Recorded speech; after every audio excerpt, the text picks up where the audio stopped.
we just had a really intense thunderstorm. Then it let up and was almost dry for a minute, and now it's raining again. It's sleeveless weather. I feel like I should just show you that I did something to my hair.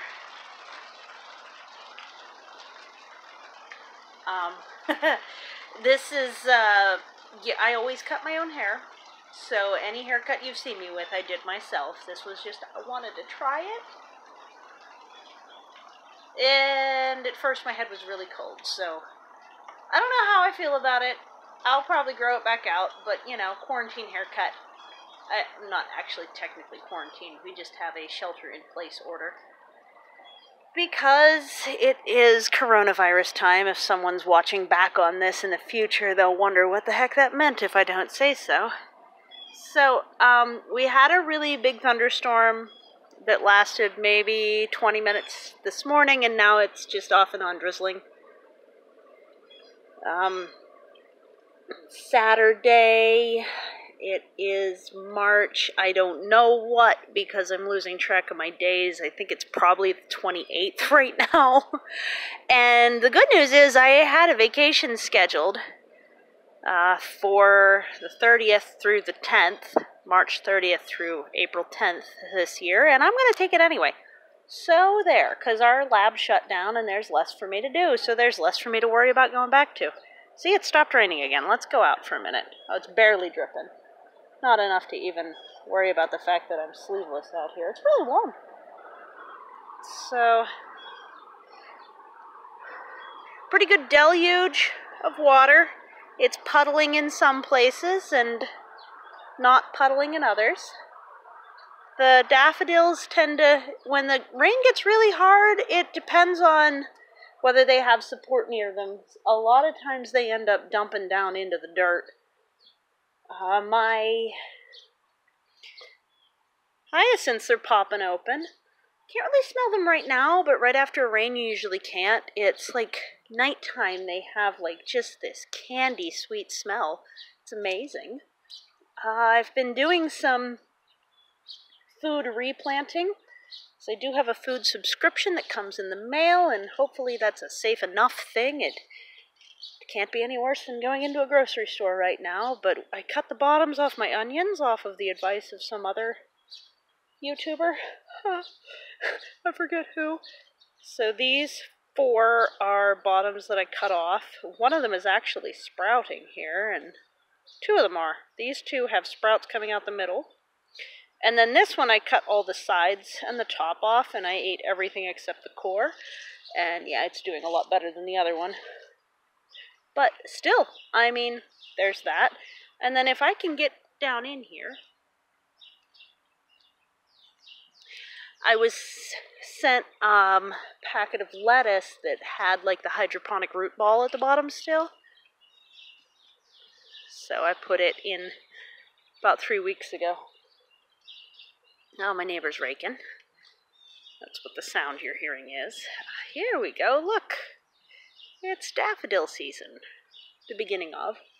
It'll keep going like this until the beginning of May, probably. Depending on what kind of weather we get. I also planted a ton of peas. All through here and along there. And I think on the front edge of this as well. And then in the middle, I planted a bunch of rutabaga seeds. Hopefully they'll come up. You know, it's a wet time of year and it's kind of cold. So I saved back quite a few seeds in case that doesn't work out. And then there's other seeds that definitely need it to be warmer in order to sprout.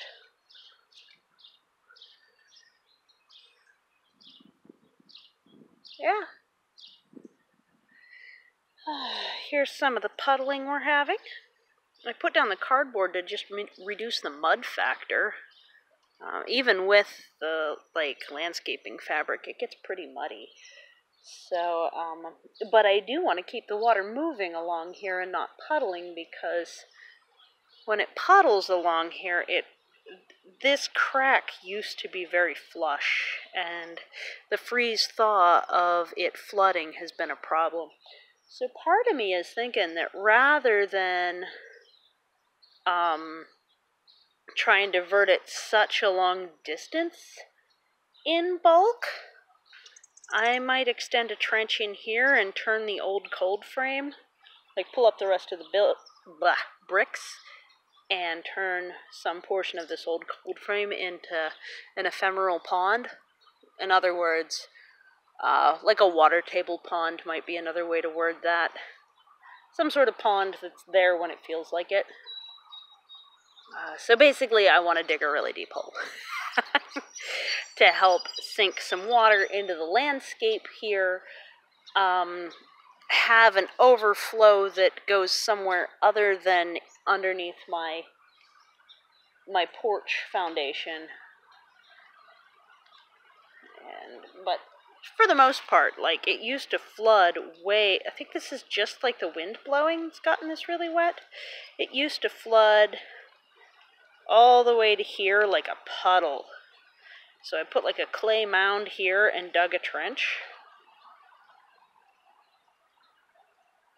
which then goes in and waters the asparagus. Oh, it's the male guy. That's nice. And down and waters the plum tree. Right, rain's picking up again. Let's go back on the porch.